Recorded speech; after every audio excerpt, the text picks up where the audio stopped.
Hello students, I am Naveen. Welcome to my YouTube channel basic maths one tips. और इस वीडियो में हम करने वाले हैं कम्युनिटी टैब के क्वेश्चंस के आंसर्स। और यहाँ पर हम शुरू करेंगे क्वेश्चन नंबर 57 से। और क्वेश्चन नंबर 56 तक के क्वेश्चन जो हैं वो ऑलरेडी अपलोड कर दिए गए हैं, तो आप उन्हें चेक कर सकते हैं। तो चलिए स्टार्ट करते हैं। क्वेश्चन नंबर 57 देखिए, क्वेश्चन नंबर 57 में है if we divide 84 toffees between two children in the ratio 5:7 then the share of first child to share of second child will be. तो यहाँ पर हमें 84 टॉफीज दी हुई हैं जो कि हमें डिवाइड करनी है दो बच्चों में, और 5:7 रेशियो में डिवाइड करनी है। तो हमें ये बताना है कि जो शेयर है उसका रेशियो क्या होगा। एक्चुअल शेयर हम निकालेंगे इसमें। तो देखिए किस तरह से इसको सॉल्व करेंगे। सबसे पहले हमें जो यहाँ रेशियो दिया हुआ है हम उसे एक्स में लेट कर लेते हैं। Let ratio be 5x and 7x। तो हमने रेशियो को x में लेट कर लिया है। तो इसका मतलब ये जो है 5x प्लस 7x जो है वो हमारे 84 के बराबर होगा, ठीक है। और 7 प्लस 5 हो जाएगा यहाँ 12x equal to 84, x equal to 84/12। तो 12 7 जा 84 होता है, तो x की वैल्यू 7 आ गई है। तो इसलिए अब देखिए यहाँ पर पहला है हमारा रेशियो जो हमने लेट किया था 5x था, तो 5 इंटू में x की वैल्यू हमारी 7 आ गई है। तो इस तरह से ये हो गया 35। जो हमारा पहला शेयर बना फर्स्ट चाइल्ड का वो 35 बना, और दूसरा जो रेशियो था वो 7x था। तो 7 इंटू में x की वैल्यू 7 है, तो ये बना 49। तो अगर हम दोनों का देखें तो हमारा जो एक्चुअल शेयर बनेगा वो 35:49 बनेगा। तो हम देखते हैं यहाँ ऑप्शन कौन सा है इसमें। ऑप्शन अगर हम देखें तो ऑप्शन सी इसमें बिल्कुल करेक्ट है। देखिए 58 क्वेश्चन में है after 15 years the Naina will be 4 times as old as she is now, determine her present age. तो 15 सालों के बाद नैना जो है वो 4 गुना हो जाती है, ठीक है। जितनी वो अब है उसकी 4 गुना हो जाती है वो। तो हमें उसकी प्रेजेंट एज निकालनी है, तो उसको सॉल्व करते हैं। देखिए जैसा कि हमें नैना की प्रेजेंट एज नहीं मालूम है, तो मैं लेट लिख लेता हूँ कि लेट प्रेजेंट एज ऑफ नैना। नैना की जो प्रेजेंट एज है उसे एक्स मान लेता हूँ मैं।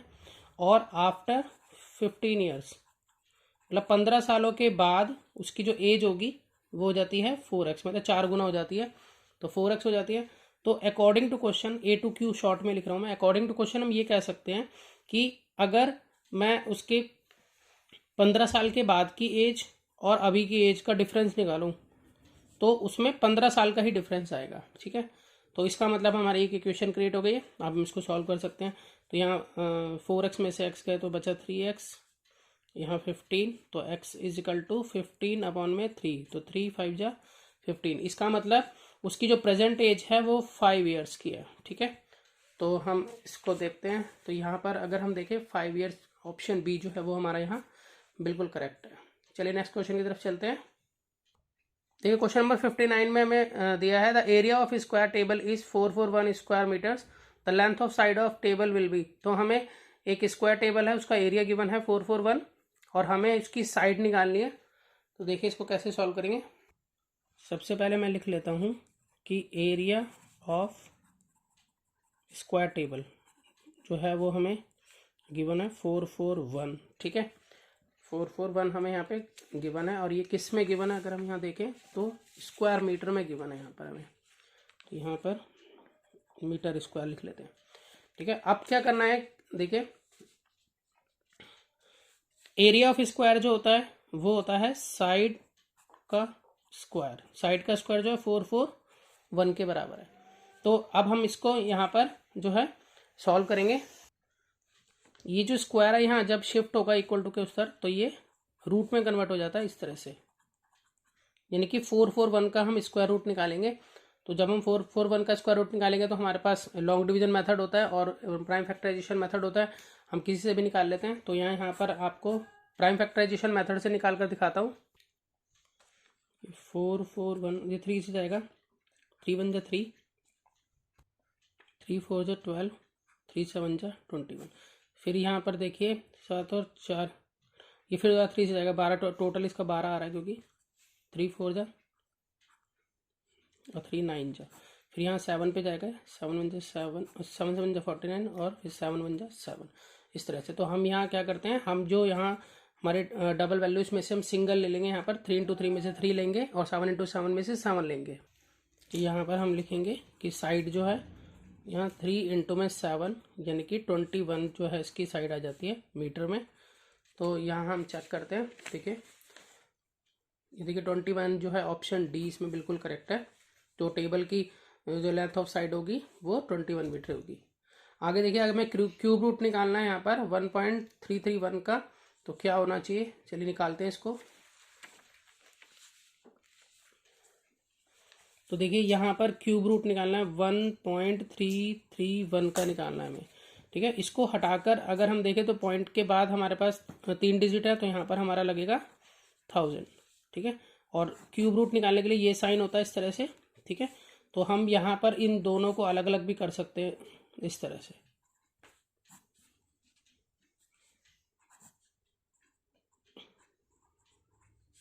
तो अब यहाँ देखें अगर हम इसको सॉल्व करें क्यूब रूट निकालने के लिए, जैसे हमने स्क्वायर में दो में से एक लेते हैं, इसमें 3 में से एक लेना पड़ता है। देखिए इस तरह से 1331 ये जाएगा 11 पे, 11 1 जा, 11 2 जा, फिर 11 1 जा, फिर ये जाएगा 11 1 जा, 11 1 जा। तो देखिए यहाँ 3 आ रहे हैं आपके, फैक्टराइज करने पर यहाँ पर 3 है तो 3 में से एक लिया जाएगा, यानी कि इसका 11 बन जाता है। और इसका अगर हम 1000 का निकालेंगे इसी तरीके से, तो देखिए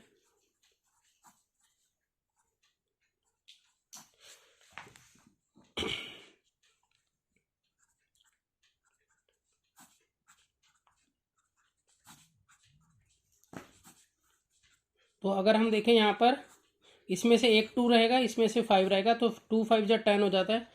तो इस तरह से यहाँ पर अगर हम सॉल्व करें डेसिमल में इसको, तो यहाँ पर हम 11 लिखेंगे, क्योंकि यहाँ 10 है, 10 में एक 0 होते तो एक के बाद हम पॉइंट प्लेस कर देंगे। तो यानी कि 1.1 जो है वो 1.331 का क्यूब रूट हो जाता है, ठीक है। तो यहाँ पर देखिए अगर हम देखें ऑप्शन सी जो है वो इसमें बिल्कुल करेक्ट है।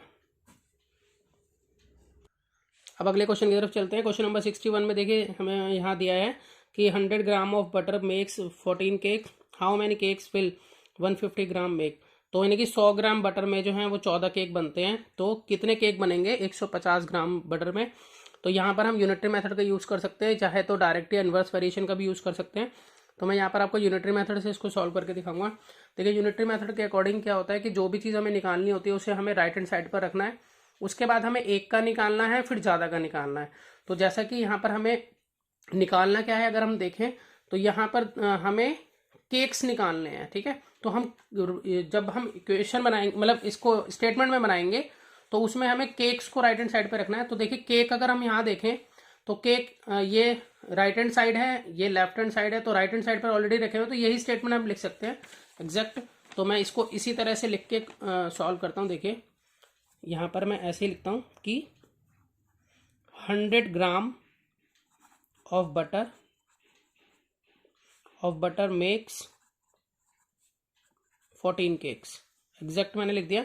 फिर मैं 1 ग्राम का निकालूंगा यहाँ पर, तो 1 ग्राम का निकालने के लिए क्या लिखूंगा मैं, 1 ग्राम ऑफ बटर मेक्स 14। अब यहाँ 1 का निकालने के लिए ये जो 100 होगा वो यहाँ अपॉन में आ जाएगा, ठीक है। उसके बाद हम यहाँ लिखेंगे, हम ज़्यादा का निकाल रहे हैं, कितने ग्राम में निकालना है, हमें 150 ग्राम में निकालना है। तो मैं यहाँ पर लिखूंगा इसको कि 150 gram of butter makes 14 upon में 100 इंटू में 150। तो देखिए यहाँ पर 0 से 0 ये कट जाती है, और अगर हम 14 और 15 को मल्टीप्लाई करेंगे तो हमारा आंसर जो है वो आएगा 210। और यहाँ पर अपॉन में 100 है, सॉरी 10 है अपॉन में, तो यहाँ इस 10 की 0 से ये ऊपर वाली 0 कट जाती है, तो हमारे पास आंसर बनता है 21। इसका मतलब 21 केक्स जो हैं वो बन पाएंगे। तो बहुत ही ईजी है। तो यहाँ पर अगर हम देखें तो 21 केक्स यानी कि ऑप्शन सी जो है वो बिल्कुल करेक्ट है। नेक्स्ट क्वेश्चन जो है बिल्कुल उसी तरीके से करना है हमें यूनिटरी मेथड के अकॉर्डिंग ही। देखिए इस क्वेश्चन में 62 में हमें यहाँ दिया हुआ है कि 12 bags of rice weight 90 kg, how much will 20 bags weight. तो यहाँ पर 20 बैग जो है उनका वेट 90 kg है, तो 20 मतलब 20 बैग का जो वेट कितना होगा। अब यहाँ पर हमें वेट जो है वो पूछा है, वेट नहीं पता हमें यहाँ पर, तो वेट को ही हमें राइट हैंड साइड पे रखना। तो अगर इस इक्वेशन में देखें कि 12 बैग का जो वेट है वो 90 kg है, तो ये स्टेटमेंट के अकॉर्डिंग वेट ही राइट हैंड साइड पे रखा हुआ है, तो हम इसी स्टेटमेंट का यूज कर लेते हैं सेम टू सेम। ठीक है, तो मैं इसको लिख लेता हूँ यहाँ पर 12 bags of rice weight 90 kg, ये मैंने लिख लिया है। ठीक है, तो एक बैग का जो वेट कितना होगा, same to same as it is उतारना है। 90 अब ये जो 12 है ये अपॉन में आ जाएगा। अब हमें कितने का निकालना है यहाँ हम चेक कर लेते हैं। तो देखिए हमें यहाँ निकालना है 20 बैग्स का। तो यहाँ पर अब हम ज़्यादा का निकालेंगे तो मल्टीप्लाई में ले जाएंगे, क्योंकि यहाँ पर एक का निकाला था तो डिवाइड में चला गया था। अब ज़्यादा का निकालेंगे, एग्जैक्ट वही लिखना है हमें, 20 bags of rice way 90 upon में 12 इंटू में 20। अब देखिए अब हम इसकी कटिंग करेंगे और फिर हमारे पास आंसर आ जाएगा। तो यहाँ 2 से कट रहा है, 2 10 जा और 2 6 जा, फिर ये 2 से कटा 2 5 जा और 2 3 जा, और फिर 3 से 90 कट जाएगा, 3 1 जा 3 3 जा, 0 लग गई, और 30 इंटू में 5 यहाँ पर बनता है इस तरह से ये 150। जैसा कि हमें वेट निकालना तो ये किलोग्राम में है, तो यानी कि 150 kg जो है इसका आंसर होना चाहिए। तो देखिए हम यहाँ चेक करते हैं कि 150 जो है ऑप्शन इसमें डी बिल्कुल करेक्ट है। अब देखिए नेक्स्ट क्वेश्चन में क्या है, by selling a car for ₹72,000 a person made a profit of 20%, what was the cost price of the car. तो यहाँ पर एक कार को 72,000 का बेचने पर एक पर्सन को 20% का प्रॉफिट होता है, तो कॉस्ट प्राइस क्या होगा।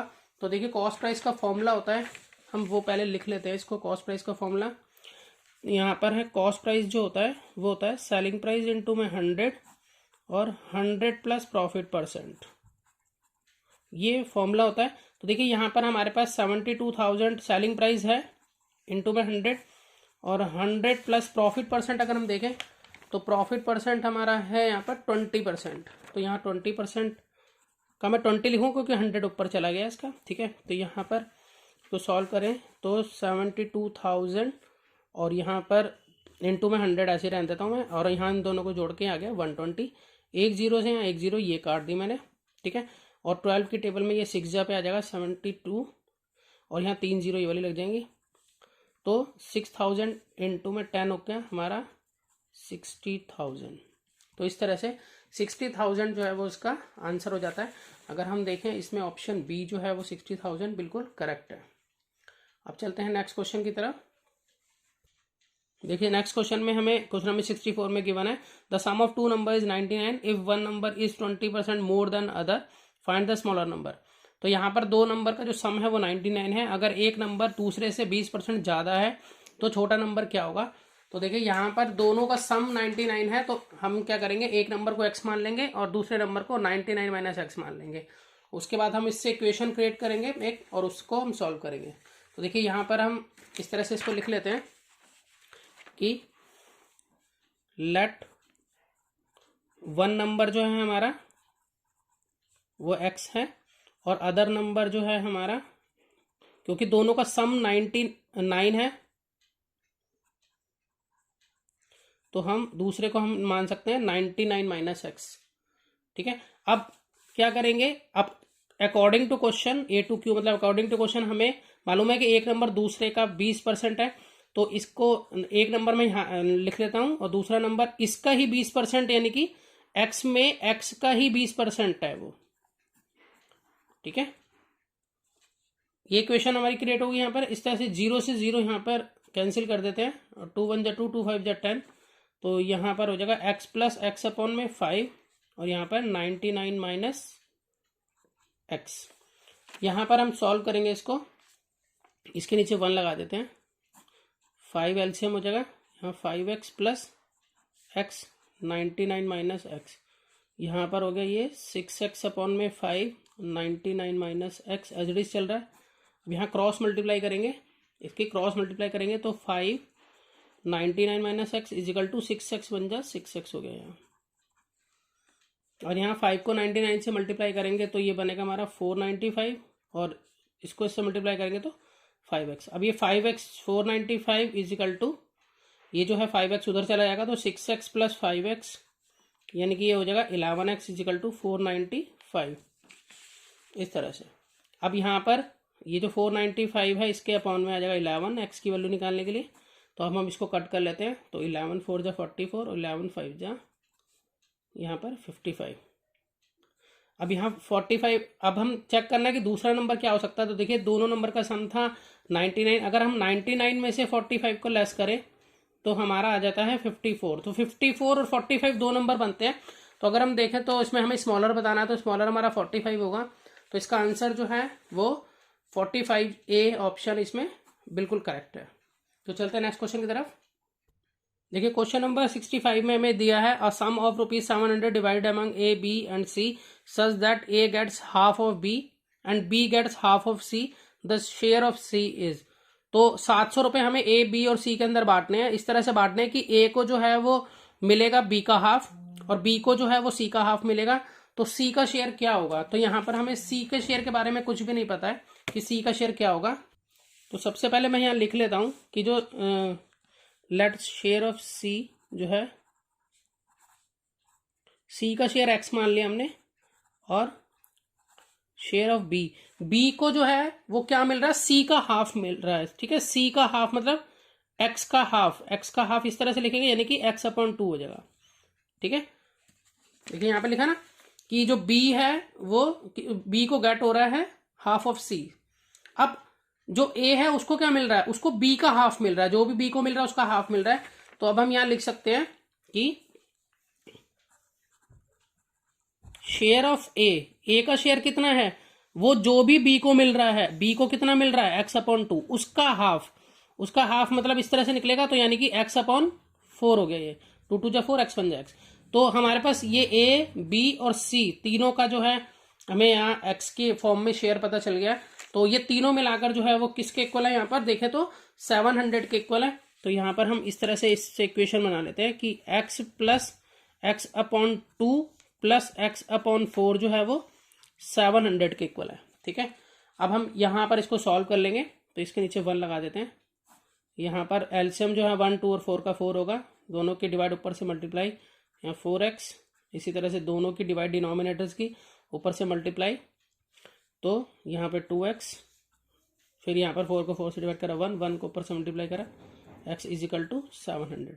तो 4 और 2 6 और 7x अपॉन में 4 इज इक्वल टू 700। यहाँ पर हम क्रॉस मल्टीप्लाई कर लेते हैं। 7x इंटू में 1 इज इक्वल टू 700 इंटू में 4।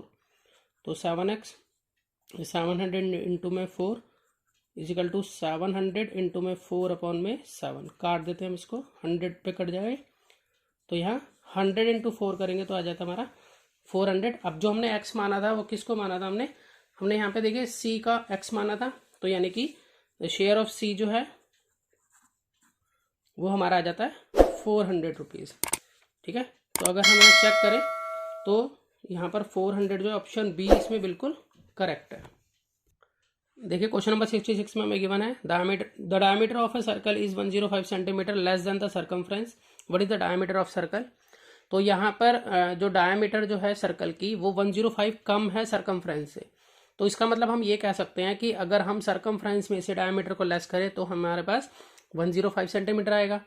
तो इसी को हम सॉल्व कर लेंगे और आंसर को निकाल लेंगे। तो देखिए यहाँ पर जैसा कि हमें क्वेश्चन के मुताबिक दिया हुआ है, हम उसी के अकॉर्डिंग लिख लेते हैं कि अगर हम सर्कमफ्रेंस में से डायमीटर को लेस करें तो हमारा आ जाता है 105 सेंटीमीटर। ऐसा क्यों लिखा मैंने, देखिए क्वेश्चन में क्या है, the diameter of circle is 105 centimetre less than the circumference. कि डायमीटर जो है वो 105 सेंटीमीटर कम है सर्कमफ्रेंस से। सर्कमफ्रेंस बड़ी है इसका मतलब। ठीक है, और दोनों का डिफरेंस जो है 105 के इक्वल है। अब इसको कैसे सॉल्व करेंगे, देखें कि यहाँ पर हम सर्कमफ्रेंस को लिख सकते हैं हम 2πr, डायमीटर को लिख सकते हैं हम 2 इंटू में r यानी कि 2r। ये 105 के इक्वल होगा। ठीक है, 5 थोड़ा ऐसे बनाता हूँ। अब उसके बाद इसमें 2 और r जो है वो कॉमन मिल जाता है मुझे। तो 2 और r कॉमन ले लिया मैंने, यहाँ पर बचा π-1। इसके बाद यहाँ कुछ नहीं बचा, 2r पूरा आ गया इजिकल टू 105।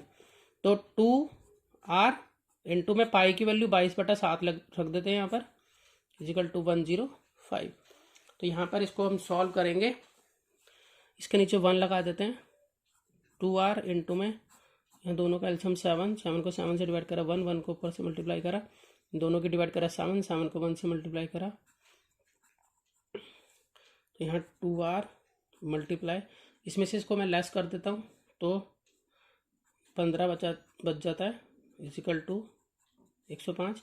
अब मैं दोनों को मल्टीप्लाई अगर मैं करूँगा 2R और 15 को करूँगा तो आ जाएगा 30R अपॉन में 7 इजिकल टू 105। बाकी का क्वेश्चन मैं साइड में करता हूँ ताकि सब कुछ ईजिली विजिबल हो, इस यहाँ पे कर रहा हूँ मैं। तो यहाँ पर क्रॉस मल्टीप्लाई कर लेंगे तो यहाँ पर 30R जो है इसकी मल्टीप्लाई 1 से होगी और 105 की होगी 7 से। तो 30R इजिकल टू 105 इंटू में 7, तो R इजिकल टू 105 इंटू में 7 अपॉन में 30। तो ये हम काट सकते हैं, 15 से काट लेता हूँ मैं, 15 7 जा 105 होता है और 15 2 जा, तो यहाँ पर आ गया हमारा 49 अपॉन में 2 जो कि R आया, मतलब रेडियस आई है हमारी ये। तो हमें डायमीटर बनाना है यहाँ पे, तो डायमीटर का फॉर्मूला होता है 2 इंटू में R, तो 2 इंटू में रेडियस हमारी 49 आई है, 49 अपॉन 2 यानी कि, तो यहाँ 2 से 2 ये कैंसिल हो जाता है तो हमारे पास बच जाता है D जो है वो 49 सेंटीमीटर में। तो अगर हम चेक करें तो इसमें ऑप्शन D जो है 49 सेंटीमीटर बिल्कुल करेक्ट है। तो चलिए नेक्स्ट क्वेश्चन की तरफ चलते हैं। Aman bought a VCR at list price of 18,500 if the rate of sale tax was 8%. Find the amount he had to pay for purchasing the VCR. तो अमन ने एक VCR खरीदा जिसका लिस्ट प्राइस 18,500 का है और उसको पे सेल टैक्स जो है वो 8% था, तो क्या अमाउंट उसे पे करना पड़ेगा। तो देखिए इसके लिए एक फॉर्मूला लगाएंगे। देखिए फॉर्मूला हम इसमें ये वाला यूज करेंगे कि प्राइस आफ्टर टैक्स जो है वो होता है प्राइस बिफोर टैक्स इनटू में 100 प्लस टैक्स परसेंट अपॉन 100। तो यहाँ पर हमें जो प्राइस है टैक्स से पहले का हमें गिवन है, यहाँ पर देखिए 18,500 रुपये लिस्ट प्राइस है, ठीक है। तो 18,500 इंटू 100 प्लस, अब टैक्स जो है वो कितना परसेंट है, अगर हम टैक्स देखें तो 8% था, तो यहाँ पर 8% का 8 लग जाएगा यहाँ पर और 100 नीचे चला गया, तो हमारे पास इसका आंसर आ जाएगा प्राइस आफ्टर टैक्स का। इस तरह से सॉल्व करेंगे तो 18,500 इंटू में ये हो जाएगा 108 बटा में 100, तो 2 जीरो से 2 जीरो यहाँ कैंसिल हो गई, तो अब हमारे पास बचता है 185 इंटू में 100 108। तो 185 इंटू 108 अगर हम सॉल्व कर लेते हैं, मैं इसको सॉल्व करता हूँ तो ये हमारा आना चाहिए, ये आएगा 19980, तो 19,980 रुपये जो है इसका प्राइस आ जाता है। आप कैलकुलेट कर लीजिएगा मल्टीप्लाई करके, को यही फिगर आएगी। तो इसका आंसर जो है ये ऑप्शन ए जो है वो बिल्कुल करेक्ट है। अब देखिए सेकंड जो इसमें अगला क्वेश्चन जो है 68, एक बिल्कुल सेम टू सेम है। इस पहले वाले क्वेश्चन में हमें प्राइस बिफोर टैक्स दिया हुआ था, अब इस वाले क्वेश्चन में देखिए यहाँ पर प्राइस जो है टीवी सेट का उसमें इंक्लूसिव है सेल टैक्स, मतलब सेल टैक्स मिलाकर प्राइस दिया हुआ है हमें, ये सेल टैक्स को मिलाकर मतलब आफ्टर टैक्स वाला प्राइस है यहाँ पर, और सेल टैक्स 10% है जैसे वहां पर 8% था। तो इसका लिस्ट प्राइस निकालना है, ठीक है, मतलब लिस्ट प्राइस मतलब प्राइस बिफोर टैक्स निकालना है। फॉर्मूला बिल्कुल सेम यही चलेगा, पहले फॉर्मूला लिख लेते हैं। तो देखिए मैंने यहाँ पर फॉर्मूला लिख लिया है वही सेम जो ऊपर लिखा था। तो प्राइस आफ्टर टैक्स जो है वो हमें यहाँ गिवन है, कितना है 13,530, और यहाँ पर पहले जो लिस्ट प्राइस है वो बिफोर टैक्स होता है वो हमें मालूम नहीं है, यहाँ पर उसको एक्स मान लेता हूँ मैं, ठीक है। इनटू में 100 प्लस टैक्स जो है वो 10% लग रहा है, तो 100 प्लस 10 अपॉन में 100, सेम वही ऊपर वाला फॉर्मूला, बस इसमें हमें ये दिया हुआ था ये निकालना था, अब इसमें ये दिया हुआ है हमें ये बिफोर टैक्स निकालना है। तो इसको हम सॉल्व कर लेंगे, तो x इंटू में 110 हो जाएगा, सॉल्व करके प्लस कर लेते हैं, और यहाँ पर 13,530 रुपये, यहाँ 0 से 0 कट गई, तो इस तरह से ही हो गया 11x अपॉन में 10 इजिकल टू 13,530 11। अब यहाँ क्रॉस मल्टीप्लाई कर देंगे, तो क्रॉस मल्टीप्लाई करेंगे तो यहाँ पर हो जाएगा 11x बन जाए 11x और 10 इंटू में 13530, तो x इजिकल टू 10 इंटू में 13530 अपॉन में 11 से ये कट जाएगा, 11 से अगर हम काटते हैं तो ये आ जाता है 11 बन जाए 11, फिर 11 2 जा 22, फिर 11 3 जा 33, और एक यहाँ पर जो है एक 0 यहाँ पर ये लग जाएगी। अब यहाँ 1230 ये आ गया और इंटू में 10 ये है, तो यहाँ पर x की वैल्यू जो आ जाती है वो आ जाती है 12,300 रुपये जो है ये प्राइस बिफोर टैक्स होगा। तो हम यहाँ चेक करते हैं, तो देखिए यहाँ पर 12,300, देखिए ऑप्शन सी इसमें बिल्कुल करेक्ट है। तो चलते हैं अगले क्वेश्चन की तरफ जो कि लास्ट क्वेश्चन है। देखिए क्वेश्चन नंबर 69 में क्या है, the parameter of a rhombus is 100 centimetre if one of its diagonal is 14 centimetre then the area of rhombus is. तो यहाँ पर हमें पैरामीटर दिया है रोम्बस का और हमें एक डायगोनल दी है उसके साथ में, और हमें यहाँ एरिया निकालना है रोम्बस का। कैसे निकालेंगे, तो देखिए सबसे पहले हमें पता होना चाहिए कि एरिया ऑफ रोम्बस क्या होता है।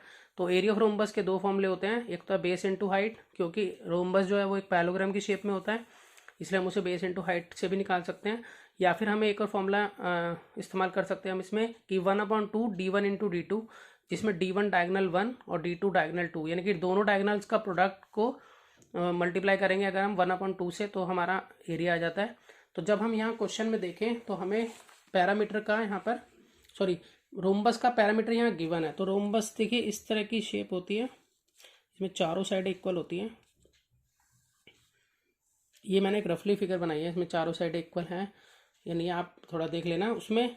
अब देखिए यहाँ पर दो डायगोनल इस तरह से होती है रोम्बस में, ये दोनों डायगोनल्स हैं। अगर मैं इसको ABCD ले लूँ, ये ABCD है, तो यहाँ पर हमें पैरामीटर गिवन था रोम्बस का, ठीक है। तो यहाँ पर लिखेंगे हम कि पैरामीटर जो है रोम्बस का हमें गिवन है और वो है 100 सेंटीमीटर, 100 या हाँ जी 100 सेंटीमीटर है। उसके बाद क्योंकि चारों साइड इसकी इक्वल होती हैं तो हम इसको बोल सकते हैं कि ये 4 इंटू साइड के बराबर होगा। तो 4 इंटू साइड 100 के बराबर है, तो साइड अगर हम देखें तो वो जाती है 100/4 यानी कि 25। तो इसका मतलब इसकी हर साइड जो है वो 25 सेंटीमीटर की है, यानी कि ये चारों साइडें 25 सेंटीमीटर की है।